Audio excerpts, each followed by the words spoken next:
Hello, and welcome to the Weekly Defense Podcast, the show about defense procurement and military technology, brought to you this week in partnership with our sponsor Bell.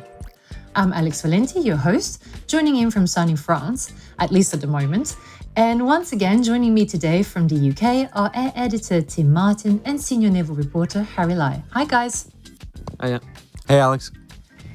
So this week, I think we're going to be taking a bit of a different approach to keep our audience on their toes. And instead of having one common theme that we're going to be exploring from different aspects, we're going to be having stories from Harry and Tim that were published over the past week. So Harry, what will you be talking to us about today? Yeah, so last week I wrote a story about the UK looking for an capability to airdrop boats from the Airbus A400M. So a few interesting user cases for there and a interesting little project going on that people can't really talk about because of the nature of the kind of people that jump out the back of airplanes with boats. Sounds very good. Sounds very interesting. And what about you, Tim? Yeah, so I'm going to be talking about US sanctions on Turkey because we're 7 months after the sanctions were initially imposed by the Trump administration, which of course were because of Turkey receiving the S-400 air defense system. Okay, so I'm very much looking forward to discussing that as well. But before we dive into these topics, as usual, let's have a first look at what made the headlines this week in defense. And we start with the US first, where the Sea Airspace Show is taking place this week in Maryland, and where the Chief of Naval Operations, Admiral Mike Gilday, said the Navy and industry have attacked the problem of delays in shipbuilding programs. Gilday said that heavy use of analytics have resulted in an 80% cut in delays in public shipyards and a 60% cut in private yards. Over in China, analysis of commercial satellite imagery shows another large intercontinental ballistic missile silo facility under construction in eastern Xinjiang.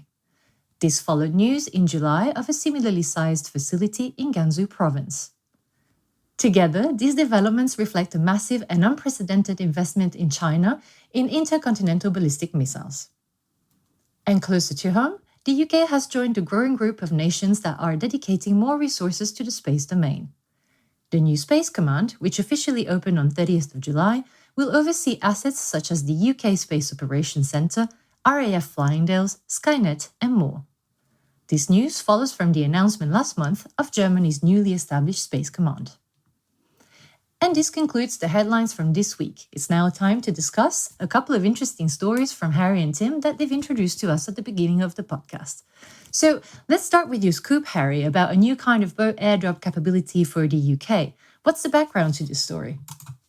So this was one of those kind of pure luck stories that I found just trawling through the MOD's various databases, and there was this RFI sitting there for the capability is called Large Boat Aerial Delivery, or LBAD. So it's got quite a good acronym. But essentially, they're looking for something that you can use to airdrop boats anywhere in the world, day or night, from the back of an A400M.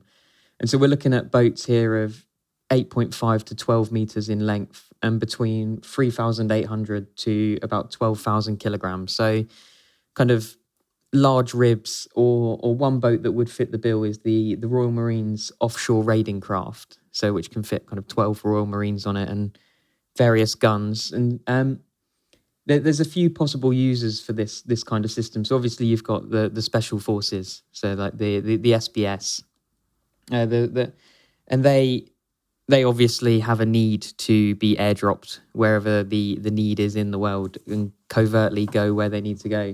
But another interesting possible user is the Submarine Parachute Assistance Group. So this is kind of an area of the Royal Navy that probably isn't talked about all that much, but they are flown around the world at 6 hours' notice to essentially aid submarines that are in trouble. So they'll airdrop out the back with a boat, various equipment, and they can sit at the site of a submarine that's gone missing and then dive down or board a submarine to kind of help them out if they're in trouble. So this capability, I imagine, there's no confirmation. This is kind of speculation, but this is the kinds of people who I imagine will be using it. Yeah, it makes sense. And as you said, this isn't something that we discuss much, but it's very interesting that to know that it exists. And who knows? In fact, yeah, maybe on the A400M later on. But so I'm thinking the A400M, if I am correct, is now has been ordered by 8 different countries, most of them in Europe, in fact, with the exception of Malaysia. Do we know, Tim or Harry, do we know if there are any other countries that are looking to have this airdrop capability? To the best of my knowledge and from my research, I couldn't really find any examples of anyone airdropping boats out the back of an A400M. From past experience, most countries that do these kinds of operations use the C-130, and so the UK currently has an existing boat delivery capability from the C-130, which is provided by Irvin GQ, and so and if you look at other examples of other countries, so the US, France, they both use the C-130 for the same purpose. So from what I was looking into, the UK looks like will probably be one of the first countries to be doing this regularly. Yeah, from what I saw, I'm always talking about France. I know. I do have an Italian background. I should probably mix things up a bit sometimes. So France has actually decided to order C-130Js to continue this airdrop capability with their ECUM being used by the special forces. I think probably in the longer run, they're probably going to be using the A400M, but at the moment, it doesn't seem like that's what France going for. Yeah, but you must remember for the UK, and the thinking from the MOD probably on this is that the C-130s are going to be retired 12 years early for them, which was announced at the integrated review. So the original date was 2035, but the integrated review put that forward to 2023. So the C-130Js are going to be out of service fairly quickly. So yeah, the boat drop capability is clearly something that's required with some haste at the moment, and hence that's probably why the RFI has been published. But I think it's interesting from a capability standpoint. Airbus certainly has had some difficulties when it comes to the A400, and we've seen a rebaselining of the contract with partner nations, and then the certification of the Pack 2, which is which is for the gearbox of the aircraft, which was causing real difficulties for the partner nations. So I think, if we're looking and speculating on whether others will go down this road, I think it could be a long while before we see this introduced in terms of full operating capability, just because, generally speaking, on the A400, these capabilities certainly have taken and development have traditionally taken a little longer than certainly the manufacturer would like, or the partner nations would expect, let's say. There's definitely seems to be a bit of a dash from the MOD to get all of their C-130 capabilities onto the A400M in time, because obviously it's quite a quick turnaround now in terms of the C-130 being retired, and you've got a lot of capabilities you need to shift onto the new platform. So there's also, I think there's a contract out at the moment for a medium weight aerial delivery system for the A400M for the Army. So that's for kind of parachuting in supplies and that kind of thing. So you can imagine the MOD are quite hastily wanting to get these kinds of capabilities onto the A400M before they lose their C-130s. Yeah, and it makes sense. I mean, I get it. The one question I had, because as you rightly pointed out, Tim, this program has had a few setbacks, but then again, which program doesn't? And one of the things I was looking at as well was the whole dropping paratroopers from the side of the plane. So this is something that came across a few issues at the beginning of the program, and it was only very recently certified, at least for France. So I'm wondering, about the certification of being able to drop boats from airdrop boats from the A400M. I wonder, how long that's going to take, or if the UK is going to come across any similar issues. Yeah, certainly. You'd imagine that there'd have to be a test phase of some length, and to make sure on reliability and safety point of view that everything is met and the certification boxes are ticked. But yeah, unless Harry can tell me any different, I'm not sure if there's any timelines mentioned at this point on that one. No, so in the RFI, there's no timelines at all. The only other thing that may work in the MOD's favour is that the systems that they don't comment on what systems they use on the C-130 because of the nature of special forces operations. But the systems that they're known to use are said to be already compatible with the A400M. So you can imagine that you could kind of just take them out and put them in the new aircraft. But obviously, as we've seen from certification trials, like you mentioned, things can take a lot longer than people imagine. And I imagine I'm sure there'll be some engineering technicalities, and you're working with different speed, different kind of size of aircraft. So I imagine there's going to be some issues to work out along the way. It wouldn't be an MOD program if there weren't. Yeah, exactly. So, I had to bring this up. I know certification is definitely not the sexiest topic to speak about, but it has to be discussed at some point. But anyway, thanks, Harry, for this really interesting insight from this scoop. And going back to, again, very interesting topics, moving away from certification. So, Tim, let's discuss what's happening in Turkey. So, as you duly pointed out at the beginning when you introduced your article, just as a quick reminder for our audience, the US imposed sanctions on Turkey in December 2020, if I'm not mistaken, or around then, and on their main defense procurement entity, the SSB, following the purchase of the S-400 missile battery by Turkey to Russia, from Russia, sorry. And this purchase apparently alarmed NATO allies, who were worried that the Russian system could be used to gather intelligence on Western capabilities, including F-35. So, what does this mean at the moment, Tim? So I mean, it's quite interesting because there's a couple of developments that are worth talking about, just insofar as whether the stance between Turkey has hardened or whether the stance in the US has hardened. So you have at the Max show Rosenberg Export saying that they're in the coming months will deliver the second batch of the S-400. So clearly that's obviously going to be another red flag for the US, and so they have said that they've basically discouraging Turkey from acquiring additional S-400s, and they've also said that they want Turkey to stop using it, so that they couldn't be any clearer on both of those points. So this is kind of a continuation of the Trump policy towards Turkey.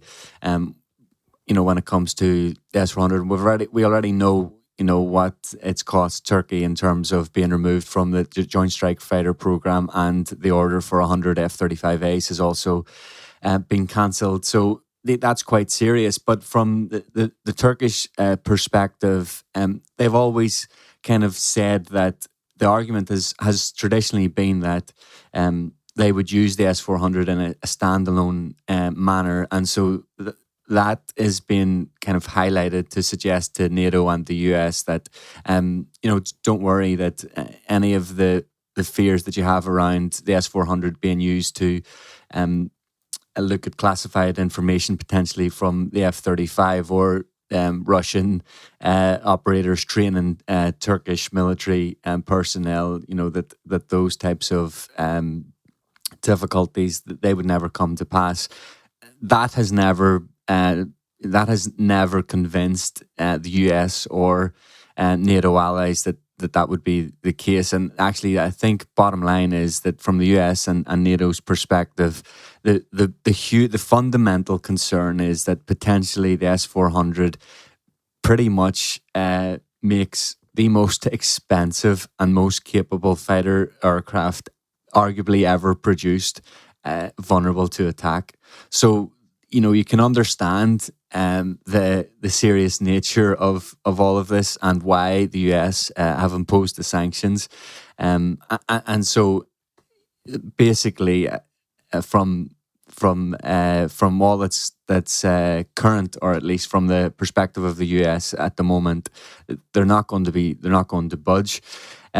but I think probably what's interesting on the Turkish side is, as I've kind of suggested, they've always, or certainly Dr. Ismail Demir, who is the head of the defense industries in Turkey, has, if you ever listen to interviews with him, he often kind of downplays the impact of sanctions, and so that is to say that Turkey have found a couple of workarounds when it comes to engine development and export. So for the T129 helicopter, the US-made engine that sits in that aircraft is obviously a problem because they have been prevented from acquiring an export license. But so the Turkey's workaround on that then is to have developed their own engine. Now, it's not going to be ready until 2025, but they can still say, well, we're not too concerned because we're doing our own thing, and okay, the deliveries potentially be late. It won't really help with the export customers. They won't be best pleased, but at the same time, they have a solution. And then they've also just recently agreed to buy engines from Motorsik. So that's for the heavier T929, which is the 11-ton helicopter, bigger and heavier than the T129 that I've just mentioned. So there you are. What is Turkey's kind of way around these sanctions? Well, either develop additional engines themselves or look to other foreign suppliers who can help out on that front. And, they can kind of pass it off as, it's no big deal. Now, clearly, the bigger deal is, well, you're still off the F-35 program. That's reducing your air power capabilities quite considerably, and what are your alternatives and so forth. So, Tim, it's a good thing because you start with the F-35, because I wanted to quickly get back on this topic. Well, the first question I had, actually, I'm not sure if I get this right, or maybe it's a silly question, but why were they worried that an S-40, the S-400 could gather intelligence on the F-35? What was the link there? So basically the link is that you could use some clever computing techniques alongside the capabilities of the S-400, and that would effectively allow you to gather information that's classified on the F-35. So that's an analyst's take on it. So I spoke to someone from RAND, and that was effectively what he was suggesting to me. So he didn't go into the very specific mechanics, and I suppose maybe you'd have to ask an engineer in the F-35 if that is genuinely feasible. But certainly from an analyst's perspective and from the US perspective, that does fundamentally seem to be the real concern. And you'd have to suggest that if that wasn't a possibility, then would they have considered, taking the huge step of imposing sanctions on Turkey? Now, of course, if you ask Turkey, the sanctions aren't such a huge thing to overcome, but it's open to interpretation on that one. But I think what also is interesting, maybe beyond that rhetoric from Turkey, they are actively, certainly SSB is actively in pursuit of looking to rejoin the program. And I know with everything that I've just suggested, you kind of, you sit back up in your seat and go, well, if the sanctions aren't really a big deal, why would you want to get back onto the F-35 program? But they're doing basically the two things in parallel. On the one, downplaying the removal, and then also wanting to get back in. So SSB signed an agreement where a law firm, Arnold and Porter, are representing them to basically get back on to the F-35 program. A US firm? Yeah. Sorry, is that a US so firm? it's a firm in Washington. So they're basically, there's a couple of clauses within the agreement, and one of them is that Arnold and Porter will commit to what's described as targeted outreach of US partners and stakeholders within the Joint Strike Fighter program, and then to sound out and understand their interests with regard to SSB's continued involvement as a strategic ally and valued partner. And then secondly, then they have a duty to monitor export controls and trade sanctions. So that agreement ran from the 1st of February and has just ended on the 31st of July. So I reached out to Arnold and Porter to ask, what is the next stage? Do they sign a second 6-month agreement? Has the contract ended? But they said, we don't, just to use their quote from a spokesperson, we do not have any further information beyond the disclosure, and that's of course the original disclosure. So, so in terms of the current status of that one, I don't really know. But look, let's just be very clear about whether that is worthwhile. It's £750,000 that's been spent by SSB on that for Arnold and Porter to represent them. Probably you could argue that that's a very small token or very small in terms of monetary value. If you were to get back on the program, fine.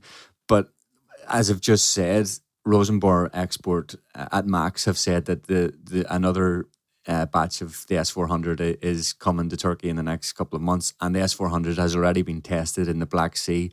So there's no real change of course here from Turkey. So if anything, they're making matters worse. So you can't. I certainly can't see any change in the policy from the US, and I really don't think that Turkey are going to get on the F-35 program anytime soon. Yeah, I was thinking, if they should probably just go ahead and buy the what was it called again? The one we discussed recently from Sukhoi, the Checkmate, the fighter jet. Maybe they should just go for that one. Well, I mean, they have toyed with, or at least there's always been speculation that there's interest in the Su-35 and also the Su-57. And, in particular in the Su-57, you go back to Max in 2019 when Putin led Erdogan round the aircraft itself at the Max show. And, then it almost seemed like, oh, here's a done deal. But, nothing has happened on that front. So, again, it would be speculation, but you can maybe suggest, does Turkey have the money to buy that aircraft? Are they, do they kind of consider that this might be another red flag, I guess, for the US? Or, is there some other constraint that they have and they don't want to do it? I mean, what I would say, certainly, you could make a case that they might in further down the line go with a Russian made aircraft or buy one, but they definitely, well, not definitely, I suppose you can't say definitely, but it would be a real wild card if they were to buy from Europe, I think, to replace the F-35, because you have the likes of Gripen.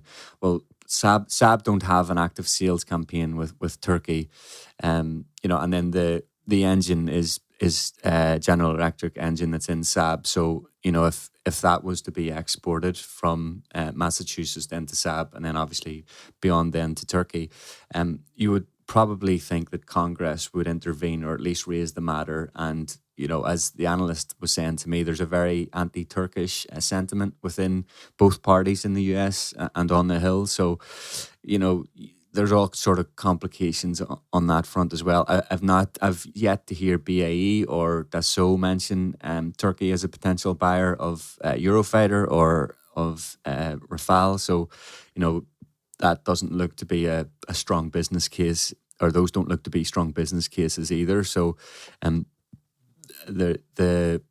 what Demer has previously said is that there'll be the life extension program for the F-16s.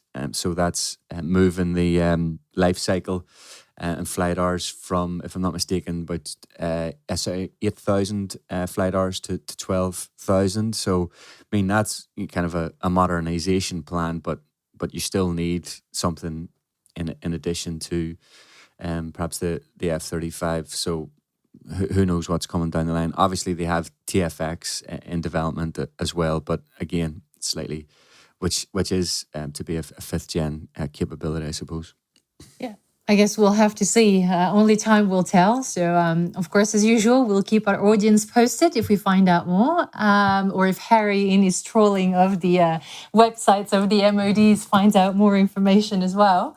But that's all from me and the team this week. And let me just add for our listeners that if you want to catch up with previous episodes of the podcast, daily news coverage, video content, and more, please visit our website, shepherdmedia.com. Coming up next after the break is Noemi Di Stefano in conversation with Harriet Haywood, Senior Naval Analyst at Shephard Defence Insight, to discuss trends in the Corvette market. So stay tuned.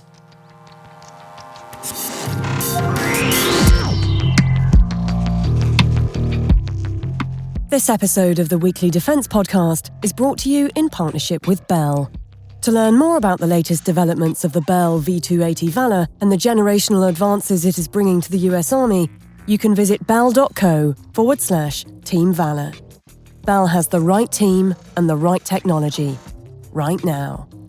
The US Army needs a flight-proven weapon system with the speed, range and versatility to maneuver in increasingly complex multi-domain operations. That solution is the Bell V280 Valor. Tomorrow's national security threats cannot be met unless we modernise the Army's current aviation fleet. Bell has assembled the right team, Team Valor, and the right technology, the Bell V280, to meet this critical need.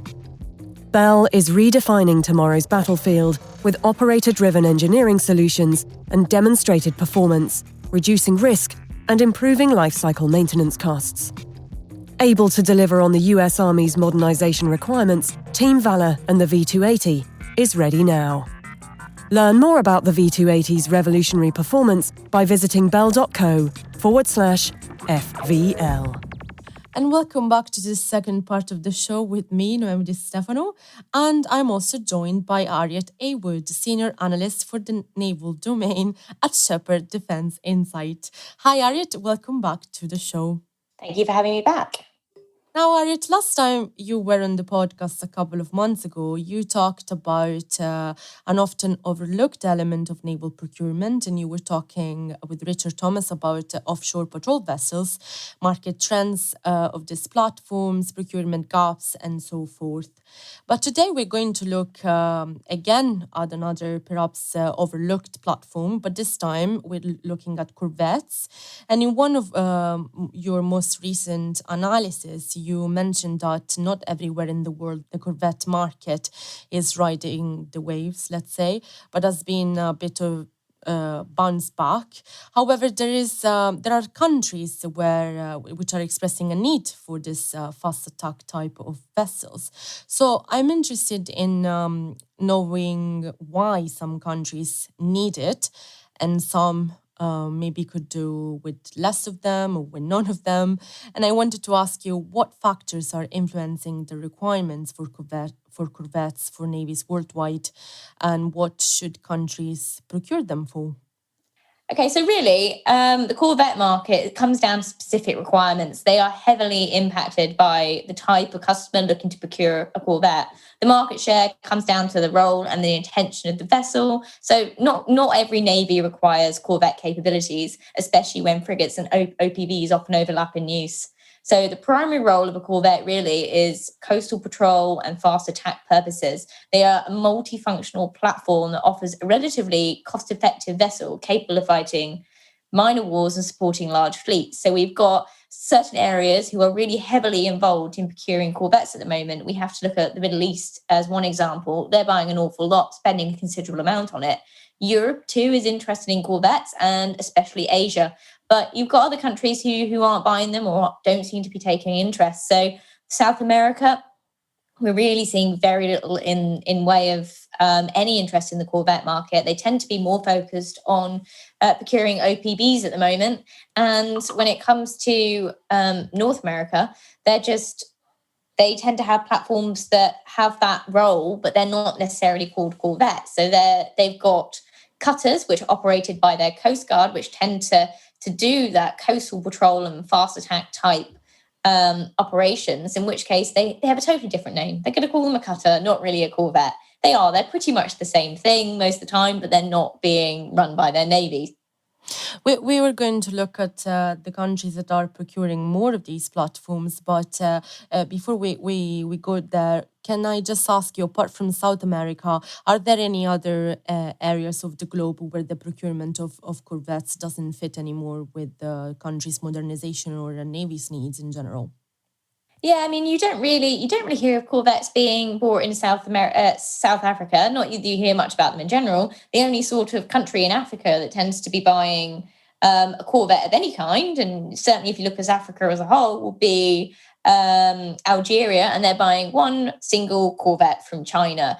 There's not really any need for them around there. You've got more sort of patrol vessels, not really looking for that. They don't spend a huge amount on naval procurement anyway, and not the sort of major warships that we'd be looking at. So really, naval corvette procurement seems to come down to three major regions. It comes down to Europe, it comes down, and that includes Russia, and it comes to Asia as a whole and the Middle East. But then if you look at the rest of the globe, you can look down towards Australia, other parts of the Pacific region, along with South America and North America. We just don't see the procurement of corvettes, and we see far more in the way of OPVs.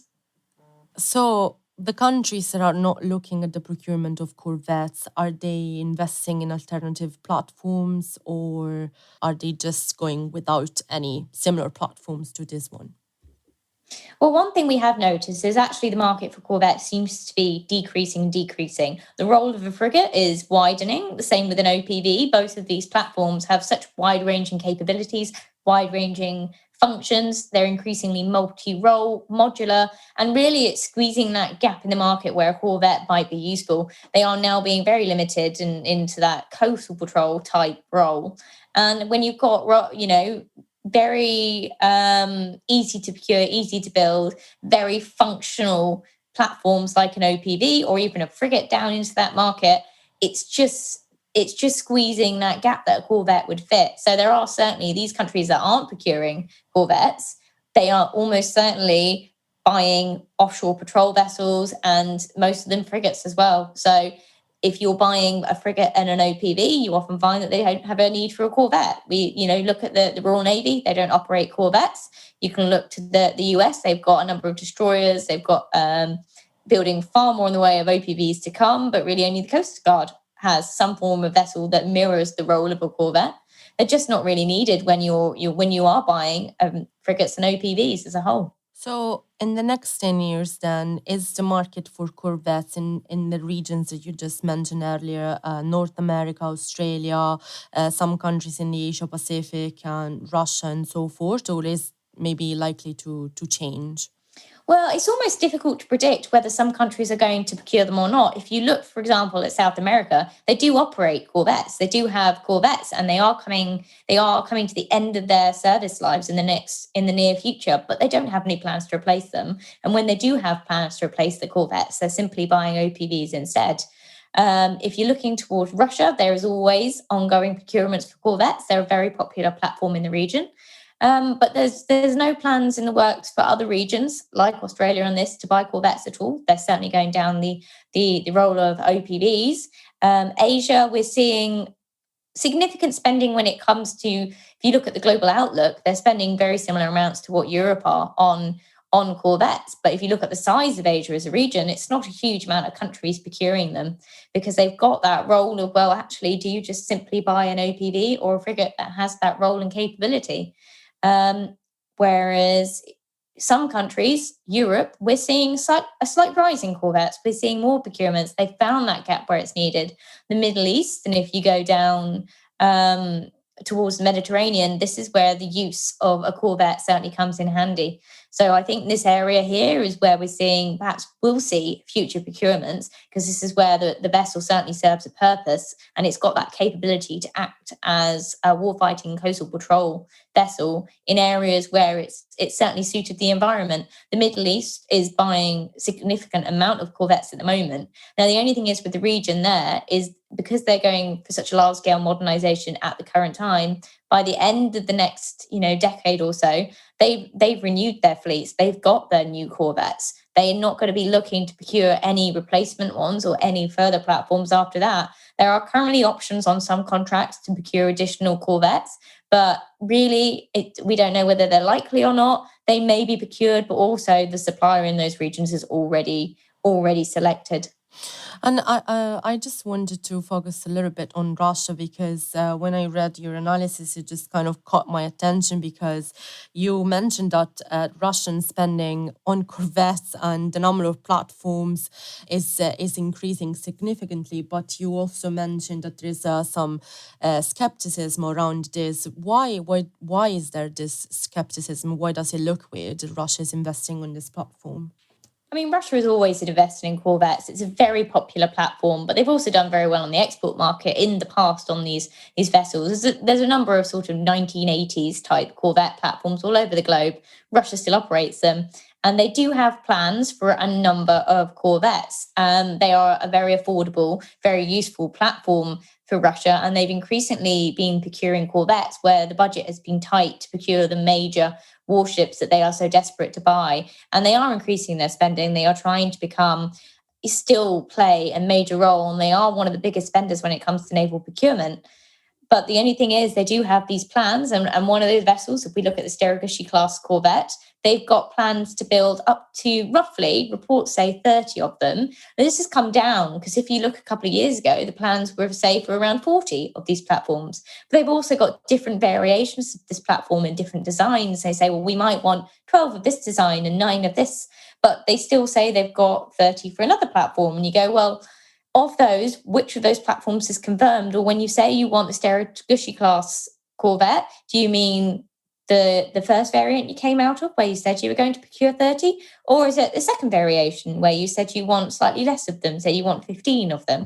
So when it comes to estimating the number of Corvettes they're wishing to get, they're a little bit skeptical over which platform they are looking to procure and whether they're going to get the sheer amount they're saying they will. There's no doubt that Russia will build a number of Corvettes, but it's difficult to pinpoint the number of each class when I don't think they've fully made up their mind on which of them they actually want to procure. But it is certainly a platform that the Russian Navy have always operated. They're keen to operate more, and it offers certainly a very functional platform for them at a very affordable cost, and they're very good at building them.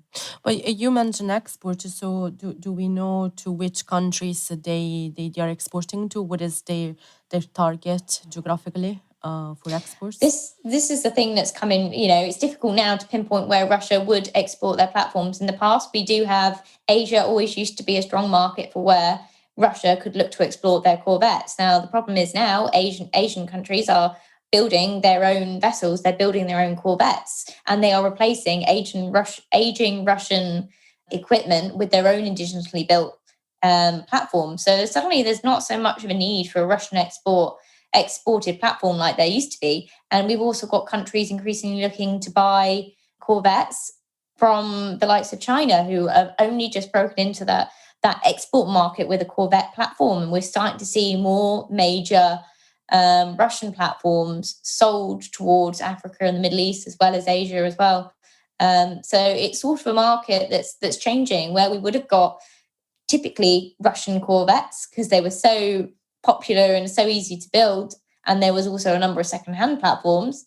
You don't have that anymore, and it is certainly shifting the dynamic. And we'll go to the Middle East in a moment. I just wanted to pass by Europe 1 second and talk about the European Patrol Corvette program. So I just wanted to ask you, how significant is this program for the European countries, and where is the program at, and what does it involve? Now, this is quite an interesting program. It's also going to be quite a big program over the next 10 years. I mean, we could see spending in excess of 8 billion over the next 10 years. We've got the main players. We've got France, we've got Naval Group, we've got Italy, Fincantieri, we've got Spain have joined in there with Navantia, we've got Greece taking an interest in the programme. These are all partners in the programme, and it's open to any European country should they wish to join. And what's interesting about it is that you're going to have one common design, one main design. It comes in 3 different variants. And they're going to be, so far, the countries involved will be building these platforms locally. So they will be spending the money on construction within their own economies, their own domestic economy. But the design will be kept at a relatively affordable level because you've got some form of collaboration between all these countries. It's certainly going to be very interesting because we've got an awful lot of European platforms that are due to leave service and will all be replaced by this European patrol Corvette. This is only, recent, the last couple of years or so, we've got more and more information on this. And we will no doubt hear more about it. It's open to more countries. No country since Spain, I think they were the last ones to join, have made much of an interest. And it's still debatable whether Greece will actually pick this platform. They've had other offers for their Corvette replacement program. But it is one to look out for because it will be the biggest Corvette program that we're going to see in the next few years, especially within Europe, and it's going to dominate with Europe. The only other country that's really going to be spending a lot of money when it comes to Corvettes will be Sweden on their replacements for their current Corvettes, and they're happy to do that themselves. They always have done. But certainly within Spain, France, Italy, Greece, we're going to see an awful lot of interesting relationships come out of this deal, and we'll see how well it works because it's the first sort of program of its type where you're involving so many different countries in a common program. So Sweden, that you just mentioned, is not part of the European Patrol Corvette program? No, they're building they've got a replacement program. They've got two separate Corvettes classes which are due to leave service over the next decade or next sort of 15 years, and they've already up and running. They've got the programs and the designs starting, and that will no doubt go to Saab for the development of their next Corvette class. So we are seeing in certain areas, Europe and Scandinavia, where Corvettes are very popular, and they're all now got some major replacement programs, which is why the European market is currently the largest when it comes to Corvette procurement, certainly over the next 10 to 15 years. And is there, just remind me and our listeners, is there a target, a time frame for the end of the European Patrol Corvette program by which the new design should be ready? We're expecting to hear more about it over the next couple of years. I can't remember if it's 2021 or 2022, but we should see the first platform is likely to be delivered by around 2027. So there will be a lot more design and movement come from this program. We've got Naval Group as the leading the whole thing, and they're extremely well versed when it comes to Corvettes and design. So it will be very interesting to watch. Last stop, because we're running out of time, I just wanted to quickly look at the Middle East because there is a lot of emphasis on domestic production, investing in its own economy and indigenous platforms. I know that, for example, Turkey is one country heavily investing in the manufacturing of capabilities across the various branches of the army. I just wanted to ask you if is one of the countries that, for example, is looking to build this platform domestically? We've got quite a number of countries in the Middle East looking to build or currently in the process of building Corvettes locally over the next few years. We are going to see sort of by around 2026 that really most of the procurement in the Middle East comes to an end and these programs are all completed. We've got a number of countries which are building them locally. They tend to be using European designs and building up their capability and their knowledge of building these platforms, which means when it comes to future programs, they are in more of a position to be able to indigenously design and build their own types of Corvettes and major warships. It's like acting as a stepping stone. And actually, Turkey is one of those countries that's really pushing forward with its own indigenous design. We've got the Milgem projects going on, frigates and so on, and Corvettes, where they are designing them. We'll see how these turn up in the future. And also part of this is their export availability. So they've already successfully sold to other countries as well. And we'll see when these are completed and entered service, how well this has worked out. Okay, last question for you. Who are the key suppliers of Corvettes globally? There is absolutely no doubt the Naval Group is currently leading the market in this decade. We've got sales into the Middle East. We've got, obviously, they are the main leading supplier and will be of the European Patrol Corvette, but we've also got their Go Wine design for their Corvettes. It also goes into OPVs as well, but that design has been so popular around the Middle East. We've seen it sold to South America as well. and also into Asia. That no doubt the Naval Group has certainly got a foothold at the moment, but a lot of these designs have also been sold under technology transfer agreements. So other countries now have the capability in the future to build their own. So this could be short-lived. We could see Naval Group at the moment supply an awful lot of Corvettes, but along with giving away their technology and their experience, we might see less sales when it comes to future programs in decades to come. Okay. Thank you, Arit. Very interesting conversation. I'll talk to you next time. From your home office to out at sea to on mission. Shephard News is used by more than 4 million government, military and industry professionals across the globe. So what are you waiting for? Start your 14-day free trial to premium news and join ranks with those in the know. Head to shepherdmedia.com/subscribe today. So welcome to this week's Industry Voice segment. This is a part of the show that this week is brought to you in partnership with Bell. I'm sitting with Chris Scaler, who's Vice President and Program Director for the Bell 360 Invictus. That's the company's candidate for the US Army's FARA program. First of all, Chris, welcome to the podcast. Thanks, Tony. Appreciate it. So I guess for listeners that are not familiar with FARA, it is the Future Attack Reconnaissance Aircraft program. And this is the US Army's effort to develop a new Scout helicopter as part of their Future Vertical Lift program. One thing that sort of stands out is that Bell recently announced a new facility, which is the FVL Systems Integration Lab. I mean, can you tell us a little bit about that project and why that's important in terms of the overall effort? Sure. The new Systems Integration Lab is really is in preparation for the next stages of these programs. So right now I'm in the development, really the competitive prototyping phase of the program. But this is Bell's investment on both FLRAA and FARA for the weapon systems integration lab. So take these prototypes and really turn them into full-blown weapon systems. I have a SIL, a systems integration lab, down at our Flight Research Center today. So does the V280, and we use those.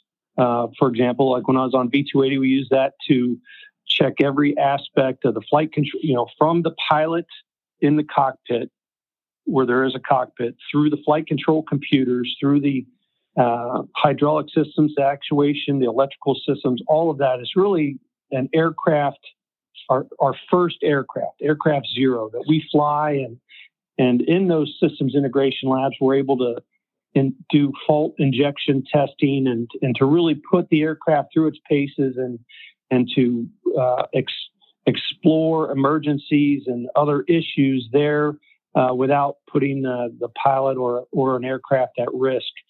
And then the next level of this is really to take not just the air vehicle part with the actuation, the flight control computers, but also now the whole mission equipment package that's necessary to turn these aircraft into weapon systems. And for an aircraft like FARA, Future Attack Reconnaissance, there's a lot of aspects to that, from the visioning system to the mission processing systems to the weapon systems to the cannon to other things like that. And so this new facility is really to take to expand upon what we've already done at the Flight Research Center with our SILs, but it's a new dedicated facility to go beyond that, to build these SILs out into the weapon systems that the Army needs them to become. So a lot of investment by Textron. It's obviously looking to the future of what these programs are going to become, and for us to meet the schedules that the Army would like to see, both on FLRAA and on FARA, requiring us to do some upfront investment, really, to be prepared for that. And we're looking to really expand upon what we've done, but to be ready for first flight for FLRAA as early as 25 and FARA very soon after that. And I when I say 25, that's in the EMD program. My first flight with this aircraft is in 2022. thanks for the clarification. We always, like to hear about the first flight. I mean, the systems integration lab, that does sound like an important move to ensure that all those digital systems sort of work together. I mean, are there any other areas where you're making progress in terms of getting the Bell 360 Invictus ready for that first flight, as you mentioned? Absolutely. Just to kind of tick through a few of them, obviously the aircraft is being built today. So when we think about the physical airframe and aircraft assembly up in Amarillo, nearly 50% of that is complete now. In fact, we're moving into our final assembly area, final assembly phase of the aircraft. But like I said, in our systems integration lab, that's really our first flight of aircraft zero. That is built out. We've got multiple flight control benches there, avionics benches, hydraulics, electrical, the full gambit of everything. That is operational. We're doing what we call a triple lab tie-in to tie in the cockpit, the flight controls, the actuation all together, all the power together. And we're operating that today with different levels of testing that are ongoing there. And then also at our drive system test lab, we have our gearboxes. The drive system test lab is really, if you think about it, kind of, it's the test bed for our gearboxes. But the testing that we do there is really putting those boxes through kind of a torture chamber of everything that we can do, take them to the full envelope of their capacity, and do our gear tooth bending fatigue to test to make sure that at even the highest level load that they might experience, that those are up to standard and going on. This is a proven methodology that we've used on other aircraft and some of our testing here recently. And so we feel very confident about what we're doing with our gearboxes at our drive system test lab. And all of that comes together so that we take the gearboxes up, we put those in the aircraft as the aircraft is being built out. We ring out our flight control software and other electronic aspects in the SIL. Our pilots fly actual missions in the SIL before they get in the aircraft. And so once we start doing ground testing and actually begin to get ready to fly the aircraft, the pilots will fly that aircraft in the SIL before they fly the mission out on the aircraft, so they can go through all the different testing levels and things and be very, very well prepared. And we think it's a great safety factor to improve the readiness and safety of our first flight, but throughout our flight test program, because that'll be the model. We'll fly the mission in the SIL, and then we'll fly it in the aircraft on gearboxes that have been tested, and so we think that's a great model. And so there's a lot of work that's going on right now to make first flight happen next year. We're looking very well for that and feeling pretty confident. So I know that the Future Vertical Lift program is one of the key priorities for the US Army. How closely are you working with the Army, to deliver the 360 Invictus and to move that FARA program forward? We're working very closely with the Army, both the program office, PM FARA, as well as the Future Vertical Lift cross-functional team who does the requirements. I just want to say that the 360 team, the Bell 360 team, is doing great work. But I think that our partnership with the U.S. Army has been second to none. We've been fully transparent and open, and we've had a great partnership and collaboration. And I know our leadership is out there working as well with Congress to ensure that this program is well funded to meet the Army's timelines and needs. And just really pleased with the full Bell team and how we are working to achieve the Army's requirements and bring on this weapon system. The Army's, bringing new weapon systems are not easy, and so it takes a full team. And I think we're working very well with the Army to do that and delivering on what the Army's asking for and what they need for the soldiers. So, yeah, I guess that sounds like a lot of positive program performance. I just wondered if you could give us some flavour for how that sort of translates to the Army's actual mission for the soldier on the ground when they get the new aircraft. Sure. Well, first, it is the aircraft is designed to meet the Army requirements, and the Army's real requirements are to have a very fast and agile platform that's able to deliver weapons payloads at long range and at distance with great survivability capability.